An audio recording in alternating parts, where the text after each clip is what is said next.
The visual is not important here. The music is not important here.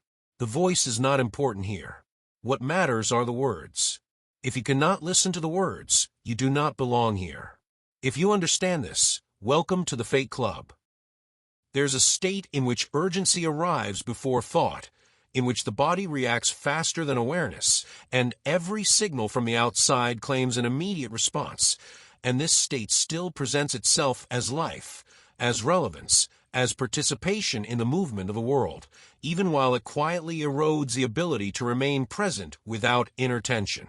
Urgency continues to function as a language of survival, as an alarm system that converts uncertainty into motion, pressure into action, and fear into speed.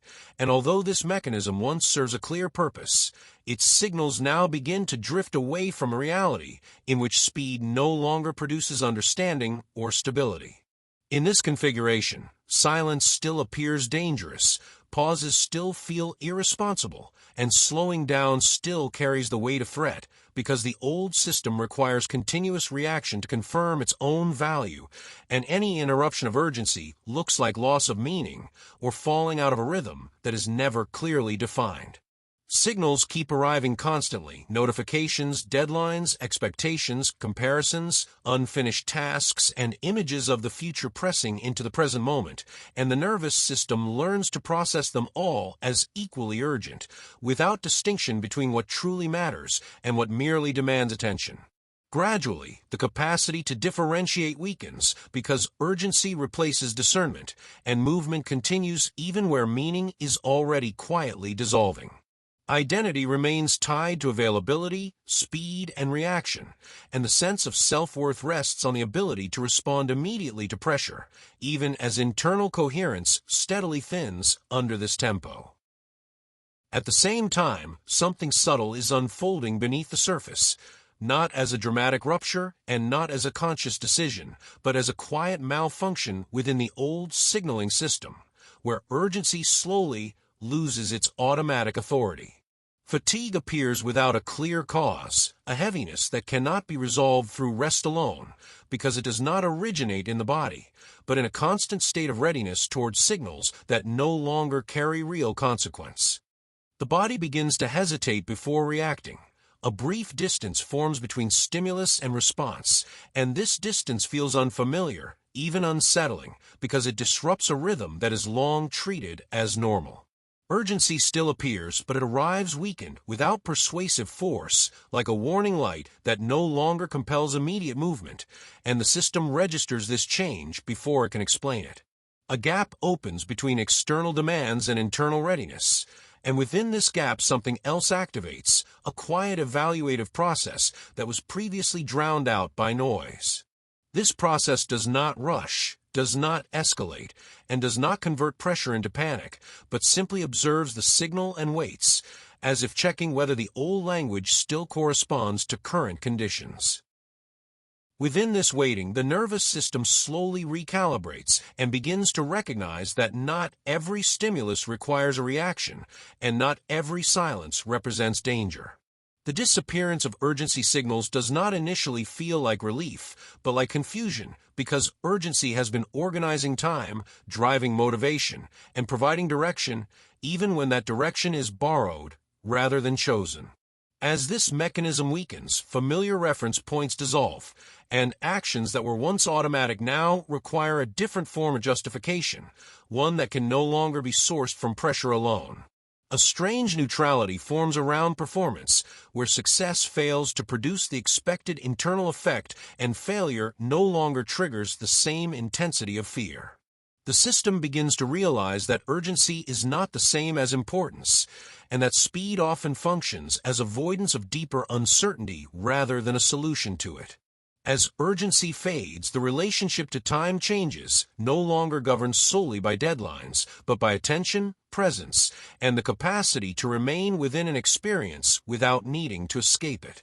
This shift is not driven by effort or belief, but by adaptation, as the organism responds to an environment in which constant reaction no longer increases stability or meaning. The old model relies on external authority to decide what is urgent and what can wait, yet these authorities grow inconsistent, overloaded, and contradictory. Trust in their signals weakens, and attention turns inward not as rebellion, but as necessity. Within this inner space, a different kind of intelligence begins to assert itself, one that does not communicate through alarms, but through subtle shifts of alignment, interest, and resonance. This intelligence does not hurry, does not punish inactivity, and does not measure value through comparison, but through internal coherence. As urgency signals fade, it becomes visible how much energy is consumed by unnecessary acceleration, and how little space remains for integration and quiet understanding. Old motivations lose their grip not because they are wrong, but because they belong to conditions that no longer apply, and the system senses this mismatch before the mind can name it. Attempts arise to artificially recreate pressure, to generate urgency through goals, schedules, or stimulation, yet these efforts feel hollow and produce movement without true engagement. The organism gradually recognizes that urgency cannot be sustained by force, and that enforcing it deepens exhaustion rather than restoring clarity. As old signals weaken, behavior becomes less predictable from the outside because it is no longer synchronized with collective rhythms of haste and reaction. Periods of stillness appear where activity once dominates, and these pauses are not empty, but filled with quiet recalibration occurring beyond conscious control. The boundary between action and rest softens, and stillness ceases to signify absence, becoming another mode of processing. The relationship to conflict shifts as reactivity gives way to observation, and situations that once demand immediate defense now pass without escalation. Identity loosens, no longer anchored to performance, availability, or reaction, and moves into a more fluid state where presence is not contingent on proof.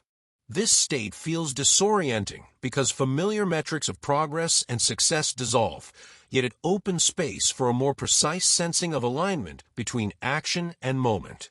The disappearance of urgency signals exposes how deeply the old system depends on fear and how unsustainable that foundation becomes as perception widens.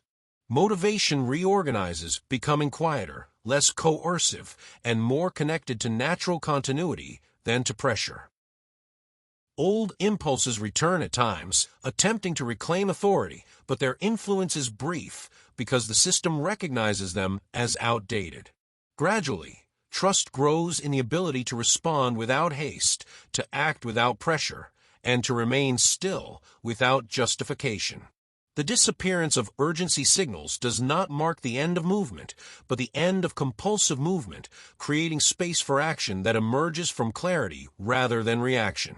Decisions slow, yet become more precise because they are no longer distorted by artificial time pressure.